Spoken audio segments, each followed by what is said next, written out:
आज गुजरात के गांधीनगर से भारतीय जनता पार्टी के राष्ट्रीय अध्यक्ष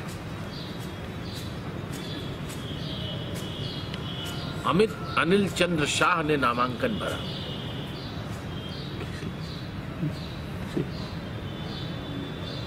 चुनाव आयोग के सारे निर्धारित कानून तोड़ दिए गए, नियम तोड़ दिए गए। श्री अमित शाह का आज के नामांकन में लगभग 30 से 35 करोड़ रुपए खर्च किए गए। सिर्फ साज में मंच बनाए गए, डांडिया नृत्य कराए गए,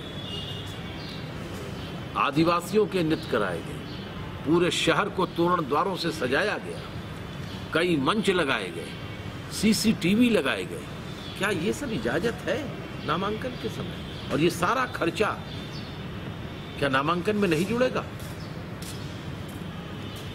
और ये सब हुआ है केंद्र सरकार की दो मंत्रियों की मौजूदगी में। गृह मंत्री राजनाथ सिंह मौजूद है और एक मंत्री और है, उनका कितना मंत्रालय है मुझे नहीं मालूम है, पीयूष गोयल जी का। चुनाव आयोग क्या कर रहा है? सिर्फ नोटिस देगा? धज्जियां उड़ गई चुनाव आयोग की आचार संहिता की। जो कि वो सत्ताधारी दल के हैं, वैसे भी चुनाव आयोग ने प्रधानमंत्री जी दोपहर तक उद्घाटन कर रहे हैं और शाम को जो है आचार संहिता लग रही चुनाव आयोग के द्वारा। ये क्या है? क्या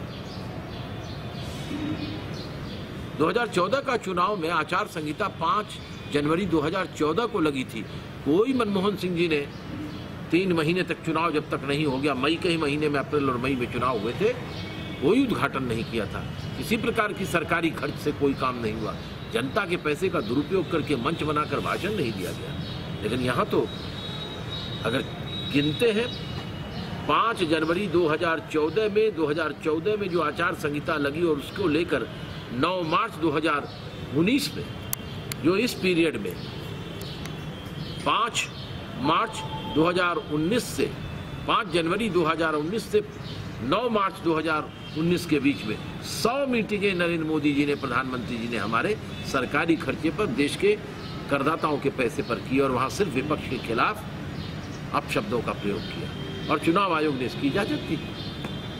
ये 2 मानदंड कैसे हो सकते हैं चुनाव आयोग? इसलिए अब आप कह रहे हैं, आज चुनाव आयोग ने बताया है सुप्रीम कोर्ट को कि वीवीपैट की गिनती अगर की जाएगी उसके साथ तो 6 दिन और देर हो जाएगा।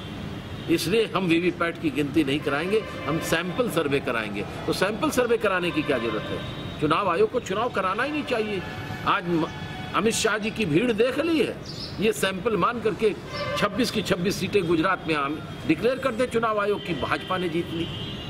क्या जरूरत है? सैंपल सर्वे कराना है ना। अगर वीवीपैट की गिनती नहीं होनी है, चिट की गिनती नहीं होनी है, अगर चुनाव आयोग इतना अक्षम हो गया है कि गिनती नहीं करा सकता, तो भीड़ देख करके तय कर दे। तो आज तो आयोजित और प्रायोजित भीड़ थी ना अमित शाह जी के साथ।